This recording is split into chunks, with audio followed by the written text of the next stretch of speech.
OBGYN. Like they're really questioning unnecessary interventions, and that's a great point.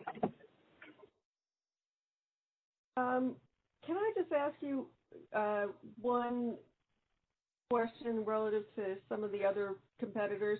We talked a lot when we looked at the other competitors, specifically about two taglines, for lack of a better term. Well, one was a tagline, one could have been a tagline, I think.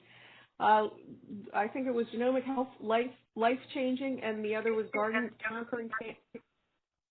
conquering cancer with data. And both seem to resonate somewhat with some people. Bonnie liked them both.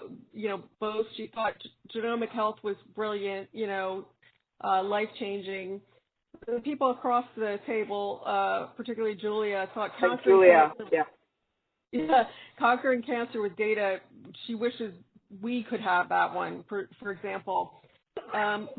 Looking at that one, looking at those two, I know which one I would think is more kind of patient-centric. But from your perspective, would conquering cancer with data be, to your mind, kind of work in a patient-centric kind of standpoint? Because we were playing around with that while we were in the room with you guys, seeing, talking about that one. Yeah, I mean, I think both are fine, to be honest with you. Because I think conquering cancer is it's a phrase that patients are extremely, or anybody, right, in the world, like when I talk about universal language, people understand. Because we've been talking about conquering cancer, all of the patient advocacy groups, like, I don't know, March of Dimes, right, started. What's the one that just started by all the Hollywood folks? I can't believe I remember. I've forgotten. I used to work with them.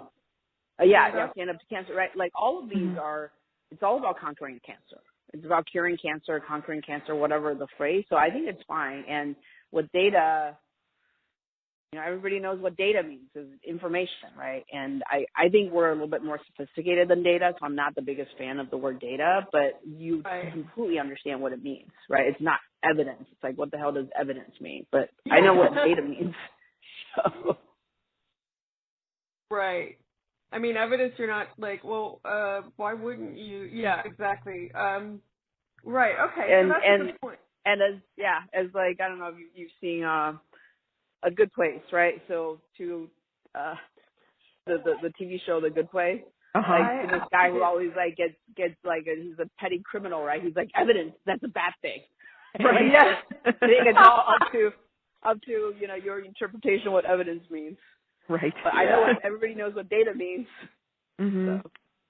Yeah, and one of the other things that was discussed around the table was trying to get a little bit more specificity so that another company couldn't say it, in other words, So, okay, that's good. That's a good direction for us as well. Yeah. I think just the fact that life-changing, conquering cancer with data, the fact that we're like, oh, we wish we had that, I think another company can say it. I think if our tagline is really good, a lot of people would want it.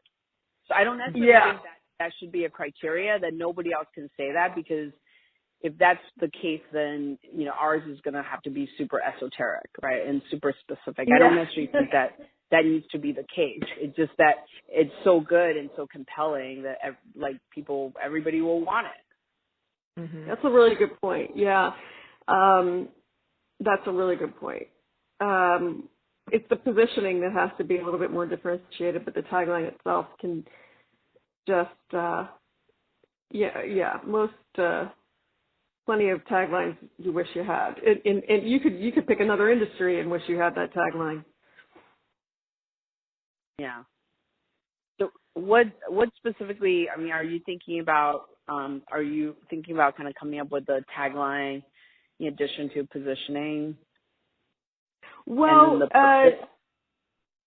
just because, whether they were taglines or, they were, positioning, ultimately, yes, probably, just because I think we got enough let's just say we got enough